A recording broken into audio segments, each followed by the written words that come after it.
Yüzünüzde lekeler var. Bunlar silinsin. Şöyle çok daha ışıltılı, pürüzsüz, parlak bir cilde geçmek istiyorum diyorsanız biraz kimyon kullanacağız bu tarifte. Evet, bildiğiniz kimyon baharatını aldım. Bir çay kaşığı bir kaba aktardım. Üzerine gül suyu.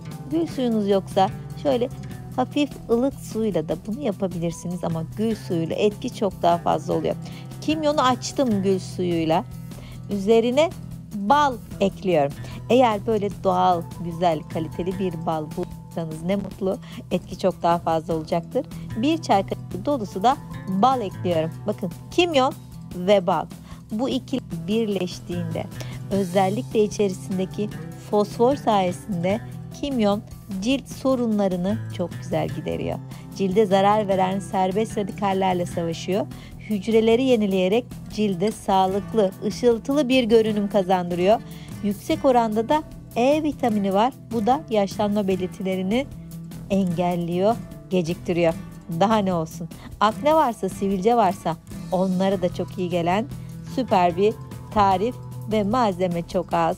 Her mutfakta bulunan, yani yapılabilecek en ekonomik, pratik, etkili tariflerden biri. Hemen bunu ellerime sürüyorum. El bakımımızı da ihmal etmiyoruz. Hep söylüyorum. Tüm yüzümüze de kullanacağız. Göz altlarımız da dahil.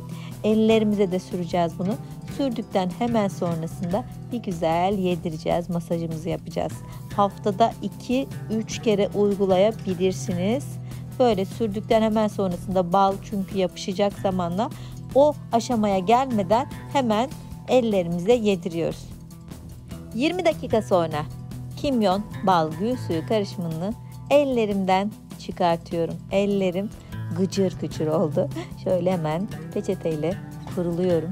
Gerçekten ışıltı katan bir tarif. Yani kimyon bu kadar faydalı olabilir mi demeyin.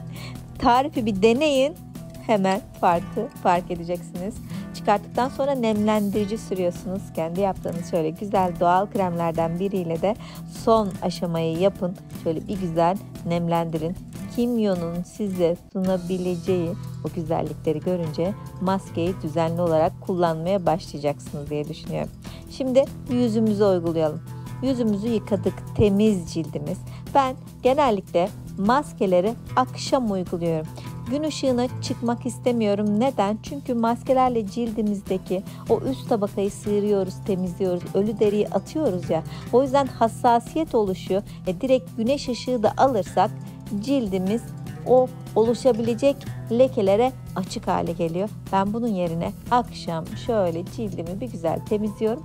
Sonra maskelerimi, kremlerimi, uygulamalarımı yapıyorum. Çok daha faydalı, çok daha sağlıklı oluyor. Göz altlarına sürüyorum bakın bu tarifi. Özellikle sivilceler, lekeler varsa sadece o alanlara bölgesel olarak da uygulama yapabilirsiniz. Alındaki lekeler, özellikle güneş sonrası çıkan o lekeler çok iyi gideriliyor bu tarifle. Göz altındaki morluklar, kırışıklıklar çok iyi gidiyor. Yani güneş lekeleriniz varsa, yani kırışıklıklarınız varsa bu tarifi mutlaka deneyin. Haftada 2-3 kere yapmak çok net, gözle görülür sonuçlar sunacaktır. Yıkadım, 20 dakika geçtikten sonra nazikçe kuruluyorum. Anında da cildime ışıltı katıyorum. Burun üzerindeki siyah noktaları da çok güzel gideriyor. Avucuma bir parça nemlendiricimden aldım. Masajımı yapıyorum. Aşağıdan yukarıya, içten dışa doğru da nemlendiricimi sürüyorum ve kendimi çok daha aydınlık, cildimi çok daha temiz, pürüzsüz hissediyorum. Umarım siz de bu basit, etkili, kolay tarifi kullanır ve çok güzel sonuçlar alırsınız. Videoyu beğendiyseniz lütfen sevdiklerinizle de paylaşın. Onların da daha güzel olmasını sağlayın. Ve alt yazılardan da videoyu dilediğiniz dilde izleyebilirsiniz. Seçenekler var. Onları tıklayın. İstediğiniz dilde izleyin. Bir de kendinize çok iyi bakın. Ben buraya birkaç video daha bırakıyorum. İzlemediyseniz lütfen onları da izleyin. Kendinize çok iyi bakın. Bay bay.